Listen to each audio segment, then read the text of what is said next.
Namaste YouTube family, thoughts with cooking ह्या चॅनलमध्ये तुमचं मनापासून स्वागत आहे। आज मी बनवत आहे आळू वडीची रेसिपी।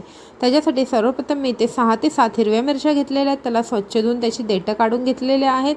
याच्यामध्ये मी आता लसणाच्या पाकळ्या टाकून घेते। लसणाच्या पाकळ्या टाकून झालेल्या आहेत। थोडंसं जिरं टाकते आणि थोडंसं अद्रक टाकते। स्वच्छ असं साली काढून धुवून सगळं मी हे टाकलेलं आहे। आता याची बारीक अशी फाईन अशी एक पेस्ट तयार करून घेते। चला आता इकडे मी एक बाउल घेतलेला आहे। बाउलमध्ये मी इथे चण्याचं पीठ घेतलेलं आहे, म्हणजेच बेसन। त्या चण्याच्या पिठामध्ये मी थोडंसं तांदळाचं पीठही मिक्स केलेलं आहे। बघू शकता चण्याचं पीठ घेऊन झालेलं आहे। ह्याच्यामध्ये मी 1 चमचाभर तीळ टाकलेले आहेत।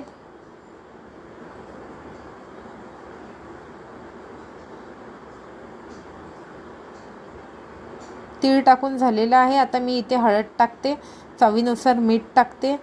मीठ टाकून झालेलं आहे। थोडंसं जिरं टाकते। जिरं टाकून मी ह्याला चांगलं मिक्स करून घेते। मिक्स झाल्यानंतर थोडंसं पाणी टाकून मी ह्याच्यामध्ये जे वाटलेलं अद्रक लसूण हिरवी मिरची जिऱ्याची पेस्ट आहे ते पण मी ह्याच्यामध्ये टाकून घेते आणि चांगलं मिक्स करून घेते।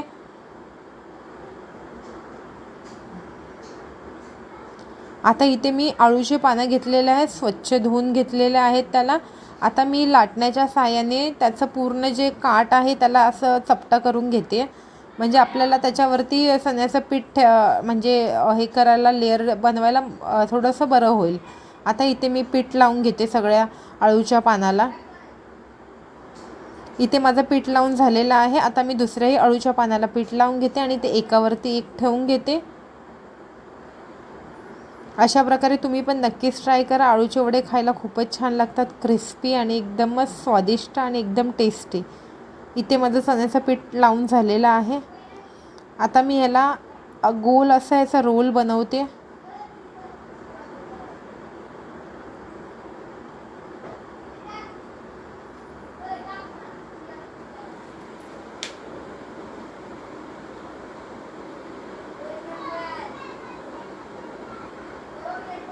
अशा प्रकारे मी दुसऱ्याही आळूच्या पानाला चण्याचं पीठ असं पूर्ण लावून घेते।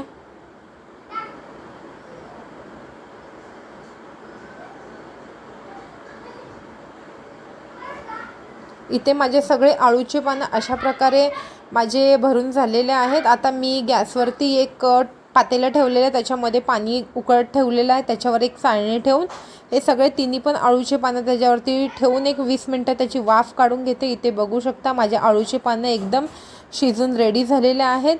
आता मी त्याला चाकूच्या साहाय्याने मस्त असं बारीक बारीक कट करून घेते। कट करून झाल्यावर मी गॅसवरती एक कढई ठेवलेली आहे, त्याच्यामध्ये मी तेल चांगलं गरम करून घेतलेलं आहे।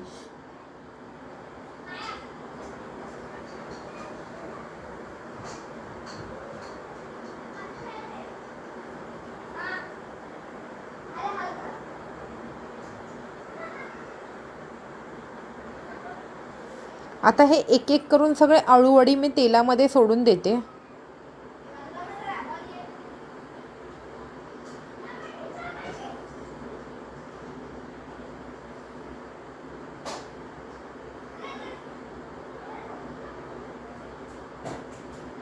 बघू शकता माझे आळू वडी सगळे तेलात टाकून झालेले आहेत। अशा प्रकारे मी चांगलं ह्याला क्रिस्पी गोल्डन ब्राऊन होईपर्यंत तळते। पहिला मी गॅसचा फ्लेम 5 मिनटं फास्टच ठेवते, नंतर मीडियम करते फ्लेम, कारण हे आपले वडे एकदम क्रिस्पी माझे इथे मस्त असे क्रिस्पी असे तळून मी घेते। खायला खूपच मस्त लागतं। तुम्ही पण ही रेसिपी नक्कीच ट्राय करा।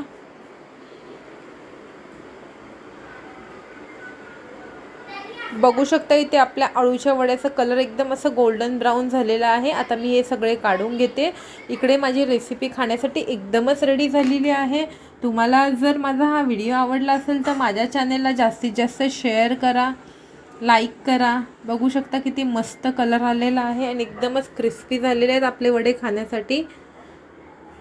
आणि मला सपोर्ट करा। धन्यवाद, थँक्यू व्हिडिओ बघितल्याबद्दल।